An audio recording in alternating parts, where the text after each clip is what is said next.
Assalamualaikum warahmatullahi wabarakatuh. Jumpa lagi dengan para mahasiswa Universitas Brawijaya. Teman-teman sekalian, saya ucapkan selamat kepada teman-teman yang sudah lolos sebagai mahasiswa Universitas Brawijaya dari jalur nilai raport dan jalur nilai UTBK. Perlu disyukuri, ini bagian dari capaian yang istimewa. Teman-teman bisa menjadi bagian dari Universitas Brawijaya. Pada kesempatan kali ini saya akan menyampaikan tentang tiga langkah utama yang harus teman-teman lakukan untuk daftar ulang atau registrasi di jalur mandiri Universitas Brawijaya. Baik, yang pertama nanti akan saya tunjukkan dokumen-dokumen wajib ya yang harus dipenuhi, di mana kalau dokumen itu terlewatkan maka akibatnya bisa sangat fatal. Artinya status teman-teman di mahasiswa UB itu bisa digugurkan. Yang pertama, semua pemberkasan itu dilakukan secara online melalui laman admisi.ub.ac.id mulai tanggal 30 Juni 2021 sampai dengan 10 Juli. Jadi ada waktu sekitar 10 hari. Kemudian langkah-langkahnya adalah login pada halaman admisi.ub.ac.id menggunakan akun yang digunakan pada saat pendaftaran jalur mandiri kemarin. Kemudian langkah berikutnya adalah teman-teman mengupload beberapa persyaratan pemberkasan secara online. Apa saja berkas yang harus diunggah atau diupload? Yang pertama adalah surat keterangan bebas narkoba atau SKBN. Ini untuk selain teman-teman yang diterima di Fakultas Kedokteran, Fakultas Kedokteran Gigi, dan Fakultas Kedokteran Hewan. SKBN itu punya syarat spesifik. Yang pertama, minimal 3 parameter yang negatif antara lain marijuana, amfetamin, dan morfin. Kemudian SKBN itu wajib ditandatangani oleh dokter pemeriksa disertai stempel basah. Kemudian lokasi pemeriksaan atau lokasi untuk mendapatkan SKBN itu harus di rumah sakit kepolisian, rumah sakit umum daerah, rumah sakit swasta, bisa juga di BNN, puskesmas, atau laboratorium yang berwenang. Nah, bagaimana model suratnya? Nah, ini adalah saya beri contoh surat keterangan bebas narkoba. Nah, ini sudah memenuhi syarat-syarat ketentuan tadi, di mana ada kop surat dari RS yang mengeluarkan. Di sini saya contohkan adalah rumah sakit kepolisian.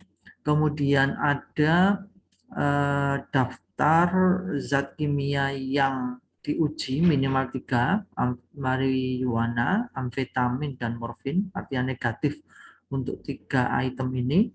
Kemudian juga ada tanda tangan oleh dokter pemeriksa dan juga disertai stempel basah dari lembaga atau institusi yang mengeluarkan SKBN ini.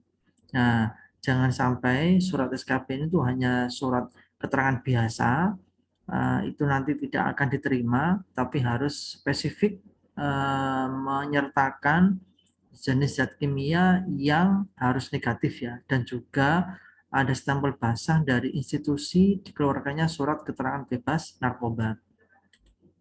Syarat berikutnya adalah mengunggah surat keterangan pemeriksaan buta warna hanya untuk program studi yang mensyaratkan. Ini kemarin di daftar prodi itu ada prodi-prodi yang mensyaratkan tidak boleh buta warna atau mungkin boleh buta warna parsial.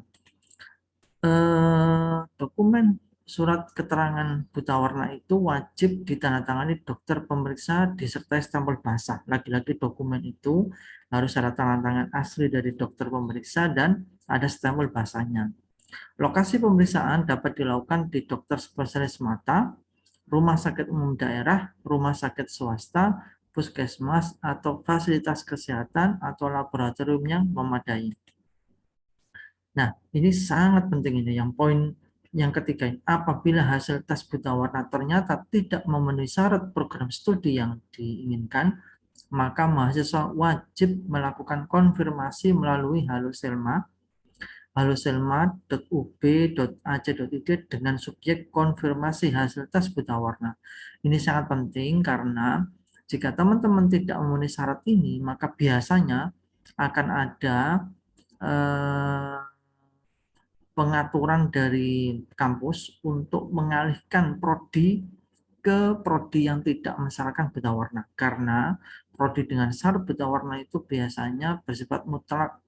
Artinya kalau ada peserta mahasiswa itu yang ternyata buta warna, maka dia akan dialihkan ke prodi yang tidak mensyaratkan adanya tes buta warna. Berikutnya adalah dokumen ketiga, hasil tes kesehatan dan tes psikologi. Ini khusus untuk calon mahasiswa yang diterima pada program studi di FK, FKG, dan FKH. Jadi prodi-prodi yang di bawah naungan Fakultas Kedokteran, di bawah naungan Fakultas Kedokteran Gigi, dan di bawah naungan Fakultas Kedokteran Hewan itu wajib melaksanakan tes kesehatan dan tes psikologi khusus. Kapan itu dilaksanakan? Ini ada jadwalnya. Tanggal 23 Juni sampai 5 Juni, ini pemeriksaan kesehatan di lokasi atau domisili masing-masing. Tanggal 29 Juni sampai 6 Juli, teman-teman harus upload soft copy dan mengirim berkas hard copy. Tanggal 29 Juni sampai 6 Juli, ini adalah verifikasi oleh tim tes kesehatan di kampus. 8 Juli, pengumuman hasil tes kesehatan di selma.ub.ac.id. Ini sangat penting dan krusial. Untuk itu dokumen ini harus teman-teman segera urus ya, dan segera mengirimkan baik itu soft copy maupun hard copy karena waktunya hanya 1 minggu. Setelah itu teman-teman bisa melihat pengumuman penetapan UKT proporsional dengan login ke situs admisi.ub.ac.id pada tanggal 29 Juni pukul 10.00. Setelah tahu UKT-nya, maka membayar biaya UKT yang telah ditetapkan mulai tanggal 30 Juni sampai 10 Juli 2021 pukul 23.59 WIB. Ketentuan lain-lain, setiap calon mahasiswa yang terbukti melakukan pengisian data yang tidak benar akan diberikan sanksi. Setiap calon mahasiswa yang tidak dapat memenuhi ketentuan pengumuman ini dinyatakan mengundurkan diri sebagai mahasiswa Universitas Brawijaya. Jadi jika 3 dokumen itu tidak memenuhi syarat, maka itu dianggap mengundurkan diri. Tentunya ini sangat merugikan sekali ya, kalau tidak benar-benar serius untuk memberikan dokumen yang sesuai ketentuan.